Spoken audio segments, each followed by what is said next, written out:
Hello students, welcome to auto exams. मैं हूं सोनम और आज इस वीडियो में हम कंप्लीट करने वाले हैं आरपीएफ कांस्टेबल एसआई नई भर्ती 2024 के लिए प्रैक्टिस सेट 38 को कंप्लीट करने वाले हैं। और इस प्रैक्टिस सेट में हम प्रीवियस ईयर्स पे आधारित क्वेश्चन को कंप्लीट करने वाले हैं।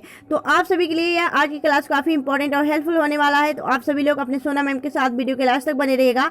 और अगर आप हमारे चैनल पर नया विजिट किए हैं तो प्लीज़ चैनल सब्सक्राइब करिएगा, ऑटो एग्जाम्स को, और बेल आइकन प्रेस कर लीजिएगा। और इस वीडियो का PDF आपको ऑटो एग्जाम टेलीग्राम चैनल पर फ्री मिल जाएगा। आप यहाँ से PDF डाउनलोड कर सकते हैं। चलिए चलते हैं प्रश्नों की तरफ। यहाँ पे पहला क्वेश्चन दिया गया आपका, दिल्ली सल्तनत का सबसे बड़ा विस्तार किसके शासनकाल में देखा गया? तो राइट आंसर हो जाएगा यह आपके मोहम्मद बिन तुगलक के शासनकाल में देखा गया था। वहीं अगर बात की मोहम्मद बिन तुगलक यानी MBT मोहम्मद बिन तुगलक की बात की जाए तो यह आपके तुगलक वंश का शासक था। और तुगलक वंश की स्थापना किसने की थी? तो गयासुद्दीन तुगलक, जिसे हम गाजी मलिक के नाम से भी जानते हैं, उसने तुगलक वंश की स्थापना की थी। और मोहम्मद बिन तुगलक के शासनकाल में ही आपका मोरक्को का प्रसिद्ध निवासी इब्न बतूता भारत आया था। और इसने अपनी एक पुस्तक लिखी है, रहला पुस्तक जो है वह इब्न बतूता की पुस्तक है, याद रखिएगा। ठीक है, यह जो आपका तुगलक वंश का कार्यकाल चला ना 1320 से लेके यह 1414 तक यह आपका तुगलक वंश शासन किया अपनी गद्दी पे। ठीक है, चलिए नेक्स्ट देखेंगे अगला क्वेश्चन की तरफ। अगला क्वेश्चन आपका है कि लोटिया किस राज्य की क्षेत्रीय संगीत है? तो लोटिया एक संगीत हो जाती है, क्षेत्रीय संगीत हो जाती है। और यह किस राज्य में किया जाता है? तो यह आपके राजस्थान में किया जाता है। राजस्थान का यह लोटिया संगीत हो जाता है आपकी क्षेत्रीय संगीत। राजस्थान की बात करें तो कालबेलिया यह यहीं के नृत्य है, जो कि 2010 में इसे क्या कर दिया गया था? तो यूनेस्को की अमूर्त विरासत में सूची में शामिल कर दिया गया था। और राजस्थान में आपका एक प्रसिद्ध जैन मंदिर है जिसका नाम क्या होता है? दिलवाड़ा जैन मंदिर। यह माउंट आबू में स्थित है। कहाँ पे? तो यह राजस्थान के माउंट आबू में। और यहाँ पे झील भी बहुत ज़्यादा है, और जैसे कि आपका राजसमंद झील पूछा जाता है, यहीं पे स्थित है राजस्थान में। पिछौला झील, पुष्कर झील, ठीक है, अमर झील, ये सभी आपके कहाँ पे है? यह आपके राजस्थान में स्थित है। इतनी बातें आपके राजस्थान के बारे में पता हुआ तो आप लोग इसे ध्यान रखिएगा। चलिए आगे चलते हैं। अगला क्वेश्चन आपका दिया गया है कि निम्नलिखित में से किस मंदिर का निर्माण पल्लव वंश के शासकों द्वारा कराया गया था? तो पल्लव वंश के जो शासक थे उन्होंने किसका निर्माण करवाया था? तो कांचीपुरम का जो कैलाश मंदिर है उसका निर्माण करवाया था, जो कि आपके तमिलनाडु राज्य में स्थित है। नेक्स्ट देखेंगे अगला क्वेश्चन आपका है, भारतीय संविधान का कौन सा अनुच्छेद नए राज्यों के गठन और मौजूदा राज्यों की क्षेत्र सीमाओं या नामों में परिवर्तन से संबंधित हो जाता है? तो राइट आंसर हो जाएगा आपका आर्टिकल 3। आर्टिकल 3 के तहत आपके नए राज्यों का गठन किया जाता है, और साथ ही जो राज्य आपके बने हुए हैं उनकी सीमाओं में वृद्धि या फिर कमी करना है, या फिर आपके नामों में परिवर्तन करना है, यह आर्टिकल 3 के तहत किया जा सकता है। Option B is the right answer. Next देखेंगे अगला क्वेश्चन आपका है, पद्म भूषण कुमारी कमला का संबंध किस भारतीय नृत्य से है? तो राइट आंसर हो जाएगा जो कुमारी कमला है ना, यह आपकी कथक नृत्यांगना हो जाती है। Kathak is the right answer. Kathak आपके उत्तर प्रदेश का शास्त्रीय नृत्य है। और वहीं अगर बात करें कथक के और नृत्यांगना कौन कौन से हैं, जैसे कि आपके बिरजू महाराज और लच्छू महाराज हो गए, और साथ ही आपके शोभना नारायण, सितारा देवी, यह सभी आपके कथक नृत्यांगना हो जाते हैं, याद रखिएगा। चलिए नेक्स्ट देखेंगे अगले क्वेश्चन की तरफ। अगला क्वेश्चन आपका है कि करनाल का युद्ध भारत के युद्ध जो आपका करनाल युद्ध है वह भारत के विरुद्ध निम्नलिखित में से किस आक्रमणकारी के लिए जाना जाता है? तो अगर बात करनाल का जो युद्ध है यह कब लड़ा गया था? तो यह आपके 1739 में लड़ा गया था। और यह जो आपके नादिर शाह थे, तो नादिर शाह और मुगल सम्राट मोहम्मद शाह के बीच यह युद्ध लड़ा गया था, याद रखिएगा। तो नादिर शाह आपका राइट आंसर हो जाएगा, नादिर शाह। ठीक है, ऑप्शन सी।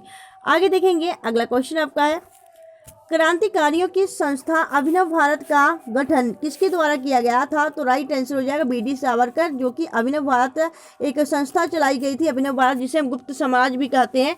यह आपके BD सावरकर द्वारा इसकी गठन किया गया था। और अभिनव भारत की बात करें तो यह BD सावरकर ने इसकी स्थापना की थी। और जो आपके BD सावरकर हैं इन्होंने एक पुस्तक लिखी, कौन सा? तो हिंदू राष्ट्र दर्शन। हिंदू राष्ट्र दर्शन जो पुस्तक है वह किसकी है? तो यह आपके BD सावरकर की यह बुक हो जाती है, याद रखिएगा। चलिए आगे देखेंगे अगले क्वेश्चन तरफ। नेक्स्ट क्वेश्चन आपका, गणित की पुस्तक लीलावती के लेखक कौन थे? तो गणित की एक पुस्तक हो जाती है लीलावती, इसके लेखक कौन हो जाते हैं? तो याद रखिएगा Bhaskaracharya. Option D is the right answer. यह पुस्तक काफ़ी इंपॉर्टेंट हो जाती है। और दोस्तों अगर आपको वीडियो अच्छी लग रही है, हेल्पफुल लग रही है, तो प्लीज़ वीडियो को लाइक और चैनल सब्सक्राइब जरूर करिएगा। आप सबके लिए हम यहाँ पर डेली RPF एसआई और कांस्टेबल दोनों के लिए यहाँ पे 50 क्वेश्चन का आपका क्या किया जाता है, जीके जीएस कराया जाता है। और इसमें से आपके कितने क्वेश्चन सही होते हैं कितने नहीं, यह आप हमें कमेंट सेक्शन कमेंट करके जो बताया करिए। और अगर हम बात करें यहाँ पे जो आपके 50 क्वेश्चन है ना, यह काफ़ी इंपॉर्टेंट हो जाता है आपके एग्जाम के लिए। अगर आप इसमें से मैक्सिमम 45 क्वेश्चन कर पा रहे हैं तो बहुत अच्छी बात है। और जीके जीएस में अगर आप अच्छा स्कोर कर रहे हैं तो आपका जो एग्जाम है उसमें अच्छे नंबर आने वाले हैं। तो याद रखिएगा हर विषय आपको आना चाहिए। आप सबसे ज़्यादा तो आपको जीके जीएस आना चाहिए, फिर आप तो रीजनिंग अच्छे कर लीजिए, फिर मैथ में अगर आप थोड़ा भी नहीं वीक हैं, अगर थोड़ा भी कर ले रहे हैं तो भी आपका नंबर बनने वाला है आपका, याद रखिएगा। तो आप लोग इसे जरूर किया करिए। चलिए आगे चलते हैं अगले क्वेश्चन की तरफ। नेक्स्ट क्वेश्चन आपका है कि राइनोस्कोप की जाँच डैश की जाँच करने का एक उपकरण है। तो राइनोस्कोप जो है यह नाक की जांच करने का एक उपकरण हो जाता है, यानी टेक्नोलॉजी हो जाता है। नेक्स्ट देखेंगे अगला क्वेश्चन आपका है कि ऑप्टिकल फाइबर किसके सिद्धांत पर काम करता है। तो जो ऑप्टिकल फाइबर है यह पूर्व आंतरिक परावर्तन के कारण होता है। ऑप्शन यहाँ पे सी इज द राइट आंसर। ठीक है, चलिए नेक्स्ट देखेंगे हम अगले क्वेश्चन की तरफ। अगला क्वेश्चन आपका है निम्नलिखित में से किस पंचवर्षीय योजना को असफल माना गया था। तो सबसे असफल माना गया था, राइट आंसर हो जाएगा तीसरी पंचवर्षीय योजना। तीसरी पंचवर्षीय योजना जो थी इसे आपकी सबसे आपका असफल माना गया था। और इस तीसरी पंचवर्षीय योजना के तुरंत बाद क्या कर दिया गया, आपका योजना अवकाश 3 साल के लिए आपका योजना अवकाश घोषित कर दिया गया था, क्योंकि यह आपकी असफल रही थी। नेक्स्ट देखेंगे अगले क्वेश्चन तरफ। अगला क्वेश्चन आपका है कि मुगल साम्राज्य का स्थापना कब हुआ था। तो मुगल साम्राज्य की जो स्थापना की गई थी वह 1526 में की गई थी। 1526 आपका राइट आंसर हो जाएगा। और यह आपके किसने की थी, तो बाबर ने की थी, बाबर। ठीक है, पानीपत का प्रथम युद्ध किसके बीच लड़ा गया था, यह 1526 में ही लड़ा गया था। यह सुल्तान इब्राहिम लोदी जो कि आपके लोदी वंश का अंतिम शासक था, इब्राहिम लोदी और बाबर के बीच लड़ा गया था। और इब्राहिम लोदी इसमें हार जाता है, बाबर की जीत हो जाती है। 21 अप्रैल 1526 में आपका यह पानीपत का प्रथम युद्ध हुआ था। और उसी दौरान आपके 1526 में मुगल वंश की स्थापना भी की गई थी। नेक्स्ट देखेंगे अगले क्वेश्चन तरफ। अगला आपका क्वेश्चन दिया गया है कि संविधान के किस अनुच्छेद में रीट संबंधित प्रावधान के बारे में बताया गया है। तो राइट आंसर हो जाएगा आपका आर्टिकल 32। आर्टिकल 32 के अनुसार आप रीट जारी कर सकता है। संविधान की बात की जाए तो जो आपका संविधान का अनुच्छेद 32 है, इसे क्या किया जाता है, तो इसे आपका संविधान की आत्मा स्वयं किसने बोला था, तो यह बोले थे आपके डॉक्टर भीमराव अंबेडकर जी ने। ठीक है, नेक्स्ट देखेंगे अगला क्वेश्चन तरफ। अगला क्वेश्चन आपका है कि संविधान के किस अनुच्छेद में राज्यपाल की अध्यादेश जारी करने की शक्ति के बारे में बताया गया है। तो राइट आंसर हो जाएगा आपका 213 के तहत जो अध्यादेश जारी करेगा कौन करेगा, तो यह गवर्नमेंट करेगी, यानी कि आपके राज्य सरकार, गवर्नर जो करेगी आपके 213 के तहत आपके अध्यादेश जारी कर सकती है। वही अगर बात करें राष्ट्रपति की, तो राष्ट्रपति आपके 123 के तहत अपनी अध्यादेश जारी कर सकती हैं। तो 213 आपके राज्यपाल को यह शक्ति है कि वह अध्यादेश जारी कर पाए, और 123 आपके राष्ट्रपति के पास यह शक्ति है। ठीक है, ये दोनों आपको याद रखने हैं। नेक्स्ट देखेंगे अगले क्वेश्चन तरफ। अगला क्वेश्चन आपका है कि संविधान में किस अनुच्छेद में उपाधियों का अंत के बारे में बताया गया है। तो आर्टिकल 18 में आपकी उपाधियों के अंत के बारे में बताया गया है, यह आपने याद रखना है। नेक्स्ट देखेंगे अगला क्वेश्चन आपका है महाबलीपुरम में रथ मंदिर का निर्माण किस पल्लव शासन काल में हुआ था। तो याद रखिएगा यहाँ तो ऑप्शन दिया गया है। ठीक है, अगर बात करें यहाँ पे तो कब हुआ था आपका, यहाँ पे पूछा गया महाबलीपुरम मंदिर है रथ मंदिर, इसका निर्माण किस पल्लव शासन काल में हुआ था। तो याद रखिएगा यह आपका कब किया गया था,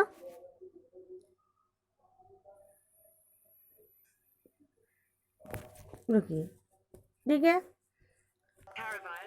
अगर बात करें यहाँ पे तो यहाँ पे आपका जो महाबलीपुरम मंदिर है यह कहाँ पे है, आपके उड़ीसा में, और यह नरसिंहदेव प्रथम के द्वारा करवाया गया था। यहाँ पे यह ऑप्शन गलत दिया गया। ठीक है, चलिए नेक्स्ट देखेंगे अगले क्वेश्चन तरफ की डैश गायन शैली नवाब वाजिद अली शाह के दरबार में शुरू हुई थी। तो याद रखिएगा कौन सी ऐसी शैली थी जो नवाब वाजिद अली शाह के दरबार में शुरू हुई थी। तो ठुमरी जो थी गायन, वह आपके जो ठुमरी गायन शैली थी वह नवाब वाजिद अली शाह के दरबार से शुरू हुई थी। और प्रसिद्ध जो ठुमरी गायिका है वह कौन हो जाती है, तो गिरजा देवी हो जाती हैं, गिरजा देवी जो कि बनारस घराने से ताल्लुक़ रखती हैं। Option C is the right answer. Next देखेंगे अगला क्वेश्चन आपका है, भारतीय संविधान का कौन सा भाग राज्य के नीति निर्देशक तत्वों का उल्लेख करता है? तो राइट आंसर हो जाएगा भाग 4, ऑप्शन डी। वहीं अगर बात करें डीपीएसपी के बारे में, डीपीएसपी यानी आपका direct principle of state policy, अब यह किस संविधान से लिया गया है भारतीय संविधान में? तो यह आयरलैंड के संविधान से अडॉप्ट किया गया है। वहीं अगर बात करें डीपीएसपी के बारे में, तो यह किस आर्टिकल के अंतर्गत है? तो यह 36 से लेकर 51 तक यह दिया गया है। चलिए आगे देखेंगे अगले क्वेश्चन तरफ। नेक्स्ट क्वेश्चन आपका है कि दुर्गापुर इस्पात कारखाना किसकी सहायता से स्थापित किया गया था? तो राइट आंसर हो जाएगा जो दुर्गापुर आपका है, दुर्गापुर यानी जो आपके वेस्ट बंगाल के अंदर है दुर्गापुर स्टील प्लांट, इसकी जो स्थापना की गई थी यह आपके इंग्लैंड की मदद से की गई थी। ठीक है, इंग्लैंड की मदद से की गई थी यह आपके दुर्गापुर इस्पात कारखाना की स्थापना। वहीं अगर बात करें राउरकेला जो था आपका, राउरकेला की बात करें जो कि उड़ीसा के अंदर है, यह जर्मनी के सहयोग से स्थापित किया गया है। तो यह आपसे पूछा जाता है कि किसके सहयोग से यह आपका स्थापित किया गया था। अगर यहाँ पे बात करें कि किस पंचवर्षीय योजना के अंतर्गत स्थापित किया गया था, तो दूसरी पंचवर्षीय योजना के अंतर्गत यह स्थापित की गई थी प्लांटें। ठीक है, नेक्स्ट देखेंगे अगले क्वेश्चन तरफ। अगला क्वेश्चन आपका है, राष्ट्रीयकरण से पहले भारतीय स्टेट बैंक का क्या नाम था? तो राइट आंसर हो जाएगा पहले इसका नाम इंपीरियल बैंक था, इंपीरियल बैंक ऑफ इंडिया। फिर इसका राष्ट्रीयकरण करके इसे क्या कर दिया गया? एसबीआई यानी आपके स्टेट बैंक ऑफ इंडिया। अगर बात करें एसबीआई जो है आपका, इसका राष्ट्रीयकरण किस वर्ष हुआ था? तो राष्ट्रीयकरण हुआ था आपका तब किया गया था तो आपका 1989 में इसका राष्ट्रीयकरण हुआ था। यहाँ पे 1889 में यहाँ पे या नहीं यहाँ पे आपका जो इंपीरियल बैंक है यानी एसबीआई, इसका जो राष्ट्रीयकरण हुआ था वह आपका हुआ था 1959 में। ठीक है, और यह आपका एसबीआई कब बना? तो एसबीआई बना यह आपका 1 जुलाई 1955 को यह इसका एसबीआई यानी स्टेट बैंक ऑफ इंडिया के रूप में यह एस्टेब्लिश किया गया। और किस समिति के अंतर्गत? तो गोरे वाला समिति के अंतर्गत, याद रखिएगा। चलिए नेक्स्ट देखेंगे अगले क्वेश्चन तरफ। अगला क्वेश्चन आपका है, उत्तरी मैदानों का निम्न में से कौन सा क्षेत्र सर्वाधिक उपजाऊ होता है? तो आपका खादर होता है, खादर इज द राइट आंसर। अगला क्वेश्चन आपका है, किस जंगल को मानसून वन के रूप में भी जाना जाता है? राइट आंसर हो जाएगा उष्णकटिबंधीय पर्णपाती वन को कहा जाता है, इस जंगल का मानसून वन के रूप में भी जाना जाता है। नेक्स्ट देखेंगे अगला क्वेश्चन आपका है, राज्य कार्यकारिणी का हिस्सा कौन है? तो राइट आंसर हो जाएगा आपका एडवोकेट जनरल। एडवोकेट जनरल की बात की जा रही है यहाँ पे। ठीक है, यहाँ पे आपसे क्या पूछा जा रहा है?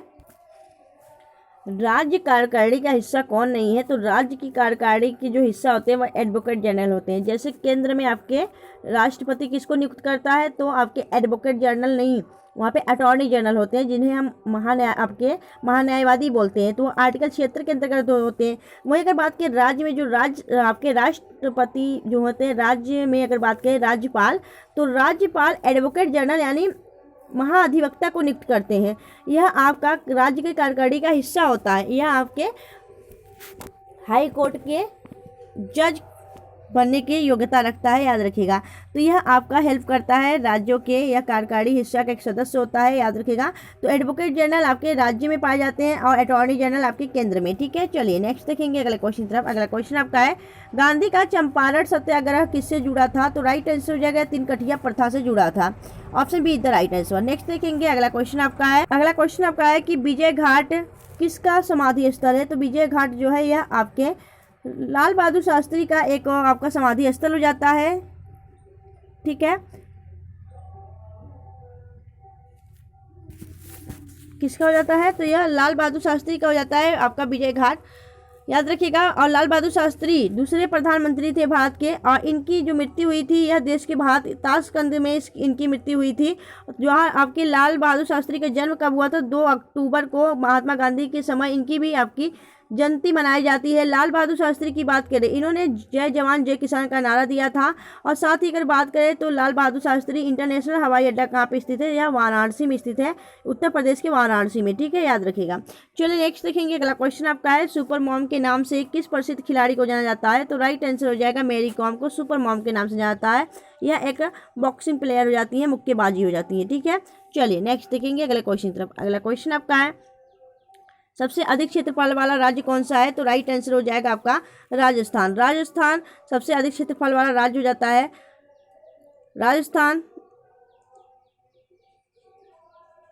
राजस्थान, महाराष्ट्र और मध्य प्रदेश।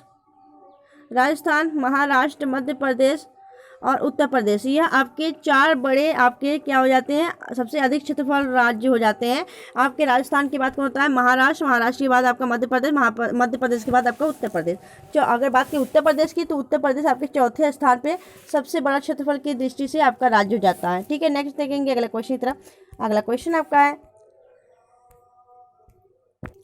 अगला क्वेश्चन आपका दिया गया कि संसद की समितियों के सदस्य द्वारा नामित नियुक्त किया जाता है, तो किसे नियुक्त किया जाता है? तो संसद की समितियों द्वारा जो आपके सदस्यों के द्वारा नामित किया जाता है, कौन? तो राइट आंसर हो जाएगा आपका parliament. Parliament is the right answer, संसद भवन।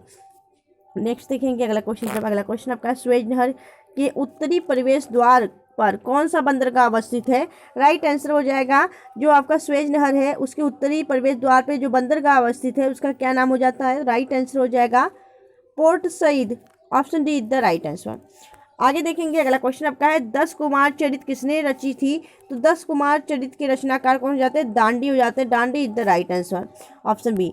अगला क्वेश्चन आपका है कि भारत का केंद्रीय औषधि अनुसंधान संस्थान कहाँ स्थित है? तो यह तो आपके लखनऊ में स्थित है। लखनऊ की बात करें तो यहाँ पे रूमी दरवाजा, भूल भुलैया, इमाम बाड़ा और साथ ही अगर बात करें तो आपके जो लखनऊ है, लखनऊ या गोमती नदी के किनारे बसा हुआ है, यह उत्तर प्रदेश की राजधानी हो जाती है। और यहीं पे आपका आलम जो बाग है यहीं पे स्थित है। इसे हम नवाबों के शहर के रूप में भी जानते हैं। ठीक है, याद रखिएगा। साइंस सिटी यहीं पे बनाई जा रही है। ठीक है, नेक्स्ट देखेंगे अगला क्वेश्चन आपका है कि सत्यशोधक समाज की स्थापना किसके द्वारा की गई थी? तो ज्योतिबा फूले सत्यशोधक समाज के संस्थापक माने जाते हैं। और अगर बात की इनकी पुस्तक हो जाती है गुलामगिरी। गुलामगिरी पुस्तक के लेखक कौन है? तो यह आपके ज्योतिबा फूले खुद ही हो जाते हैं, गुलामगिरी। वहीं अगर बात करें कि जो इनकी पत्नी है ज्योतिबा फूले, वह कौन थी? तो यह ज्योतिबा फूले जो इनकी पत्नी थी वह भारत की प्रथम शिक्षिका थी, याद रखिएगा। नेक्स्ट देखेंगे अगला क्वेश्चन आपका है अमृतसर जलियांवाला बाग कुख्यात जनसंहार किस दिन घटित हुआ था? तो यह आपका 13 अप्रैल 1919 को घटित हुआ था। Option B is the right answer. Next देखेंगे अगला क्वेश्चन आपका है भारत में किस राज्य ने सर्वप्रथम पंचायती राज व्यवस्था की शुरुआत की थी? तो राइट आंसर हो जाएगा आपके राजस्थान। राजस्थान में सर्वप्रथम पंचायती राज व्यवस्था की शुरुआत की गई थी तत्कालीन प्रधानमंत्री पीटी नेहरू के द्वारा राजस्थान के नागौर जिले में। यह आपके 2 अक्टूबर 1959 में इसकी स्थापना की गई थी, याद रखिएगा। चलिए नेक्स्ट देखेंगे अगले क्वेश्चन की तरफ। अगला क्वेश्चन आपका है कि निम्नलिखित में से किस मुगल सम्राट ने 16 एक कुल की नीति शुरू की थी? राइट आंसर हो जाएगा यह अकबर ने शुरू की थी। जलालुद्दीन अकबर ने यह नीति शुरू की थी। और अकबर की बात करें तो अकबर इसने 14 वर्ष की आयु से ही आपके सिंहासन पे बैठ गया था। और इसका जो संरक्षक थे कौन थे? तो आपके बैरम खान इसके संरक्षक थे। वहीं अगर बात की आपके अकबर के बारे में तो अकबर ने कौन सा शहर बसाया था? तो इसने आपके फतेहपुर सिकरी की स्थापना की थी। फतेहपुर सिकरी जो कि आगरा में स्थित एक शहर हो जाता है।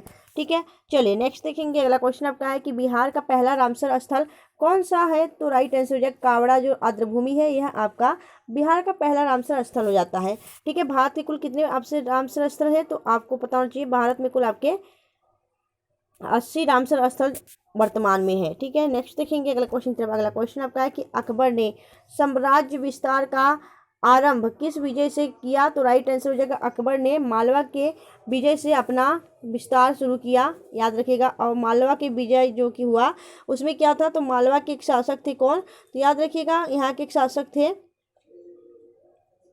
बाज बहादुर साहब। बाज बहादुर साहब को हराकर यह मालवा विजय कर लेता है और साथ ही अपने साम्राज्य का विस्तार करना शुरू कर देता है। नेक्स्ट देखेंगे अगला क्वेश्चन आपका है निम्नलिखित में से कौन भारत में बचत बैंक खाते की ब्याज दर तय करता है? तो राइट आंसर हो जाएगा आपका आरबीआई करता है। कौन करता है? तो आरबीआई आपका राइट आंसर हो जाएगा।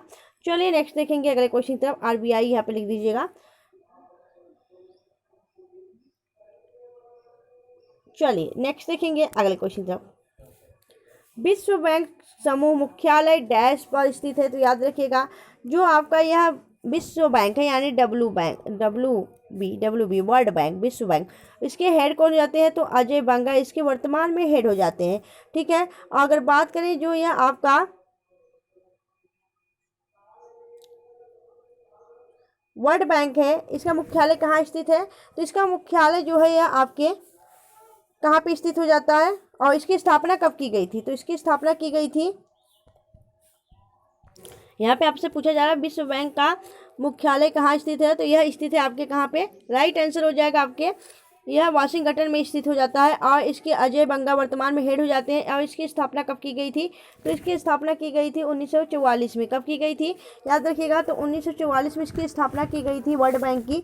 और यह क्यों की गई थी? तो याद रखिएगा, द्वितीय विश्व युद्ध के दौरान जापान और यूरोप की मदद करने के लिए, उन्हें फिर से निर्माण करने के लिए यह आपके विश्व बैंक की स्थापना की गई थी। नेक्स्ट देखेंगे अगला क्वेश्चन तरफ। अगला क्वेश्चन आपका है, कलपक्कम में स्थित रिएक्टर का नाम क्या है? तो राइट आंसर हो जाएगा, यह हो जाता है आपका कामिनी। ठीक है, चलिए आगे देखेंगे। अगला क्वेश्चन आपका है, पारसी धर्म के संस्थापक कौन थे? तो राइट आंसर हो जाएगा आपके जरथ्रस्ट। ठीक है, जरथ्रस्ट जो थे पारसी समुदाय के, पारसी धर्म के संस्थापक माने जाते हैं। गुरु नानक आपके सिख धर्म के संस्थापक माने जाते हैं। किसके? तो सिख धर्म के संस्थापक गुरु नानक हैं। वहीं ईसा मसीह जो है ईसाई धर्म के संस्थापक हैं, याद रखिएगा। नेक्स्ट देखेंगे अगले क्वेश्चन तरफ, रावत भाटा परमाणु विद्युत घर किस की स्थापना किस वर्ष हुई थी? तो याद रखिएगा, यह 1972 या फिर 75 भी हो सकता है यहाँ पे। तो अगर ऑप्शन में 75 दिए तो 75 लगाइएगा। तो यहाँ पे 1972 तो 72 करेंगे। तो 1972 ये रावत भाटा पर जो परमाणु विद्युत घर है यह कहाँ पे स्थापित किया गया था? तो राजस्थान के अंदर, राजस्थान याद रखिएगा। नेक्स्ट देखेंगे अगला क्वेश्चन आपका है कि कटिंग एज पुस्तक की रचना किसने की थी? राइट आंसर हो जाएगा आपका ऑप्शन बी, जावेद मियांदाद। मियांदाद के द्वारा यह रचना की गई थी, कटिंग एज। नेक्स्ट देखेंगे अगला क्वेश्चन आपका, चावल का प्राचीन नाम क्या था? तो ब्रीही, ब्रीही चावल का प्राचीन नाम हो जाता है। इच्छू जो हो जाता है गन्ना का हो जाता है। किसका? गन्ना का। ठीक है, वहीं अगर बात करें कि जो यह आपका यव है, यह जव का पुराना नाम हो जाता है और गोधुम गेहूं का हो जाता है। ठीक है, चलिए नेक्स्ट देखेंगे अगले क्वेश्चन तरफ। अगला क्वेश्चन आपका है, दिल्ली पर आक्रमण करने वाला प्रथम मराठा कौन था? तो राइट आंसर हो जाएगा बाजीराव प्रथम जो था, यह दिल्ली पर आक्रमण करने वाला प्रथम मराठा था। नेक्स्ट देखेंगे अगले क्वेश्चन तरफ। अगला क्वेश्चन आपका है, विश्व युद्ध, ठीक है, यहाँ पे बात करें तो विश्व में मेट्रो ट्रेन का परिचालन सर्वप्रथम किस देश में हुआ? तो राइट आंसर हो जाएगा, यह हुआ था आपके कहाँ पे? इंग्लैंड में। इंग्लैंड आपका राइट आंसर हो जाएगा। अगला क्वेश्चन आपका है, व्हीलर द्वीप उड़ीसा का नाम बदलकर क्या कर दिया गया है? तो आपका एपीजे अब्दुल कलाम रख दिया गया है। व्हीलर द्वीप जो कि उड़ीसा का एक द्वीप हो जाता है, उसका वर्तमान नाम एपीजे अब्दुल कलाम कर दिया गया है। अगला क्वेश्चन आपका है, मांदरी लोक नृत्य किस राज्य का लोक नृत्य है? तो राइट आंसर हो जाएगा, यह छत्तीसगढ़ का लोक नृत्य हो जाता है, मांदरी। अगला क्वेश्चन आपका है कि कृषि और पशुपालन का संगठन किस अनुच्छेद में वर्णित किया गया है? तो राइट आंसर हो जाएगा, यह आपके अनुच्छेद 48 के अंतर्गत वर्णित है। Option A is the right answer. अगला क्वेश्चन आपका है, कुंडा परियोजना किस राज्य में स्थित है? तो कुंडा परियोजना की बात करें तो यह आपके तमिलनाडु राज्य में स्थित हो जाता है, Tamil Nadu is the right answer. अगला क्वेश्चन आपका है कि ऊपरकोट बौद्ध गुफाएं गुजरात के किस शहर में मिलेंगी? तो ऊपरकोट बौद्ध गुफाएं यह जूनागढ़ में मिलेंगी और गुजरात के जूनागढ़ से ही आपके रुद्रदामन की शिलालेख का आपका मिलता है शिलालेख। यह भी आपको याद रखना है। जूनागढ़ एक क्या था? आपका देसी रियासत, जो कि आपके भारतीय संविधान में बाद में जोड़ा गया था। ठीक है, याद रखिएगा। चलिए तो आगे हम चलते हैं यहाँ पे। तो आपको यह वीडियो कैसी लगी है? यहाँ पे हमने सारे आपके 50 क्वेश्चन कवर कर लिए। तो ये वीडियो आपको कैसी लगी आप हमें कमेंट सेक्शन में कमेंट करके जो बताइएगा। अगर आपको वीडियो अच्छी लगी हो, हेल्प लगी हो, प्लीज़ वीडियो को लाइक और चैनल सब्सक्राइब जरूर करिएगा और इस वीडियो को आप लोग ग्रुप में शेयर कर दिया करिए, जिससे कि और भी लोगों के पास ये वीडियो पहुंचे और भी लोग इससे जुड़े अपनी प्रिपरेशन कर सके। तो दोस्तों मिलेंगे आपसे नेक्स्ट वीडियो में, तब तक के लिए bye bye and thanks for watching, keep smiling.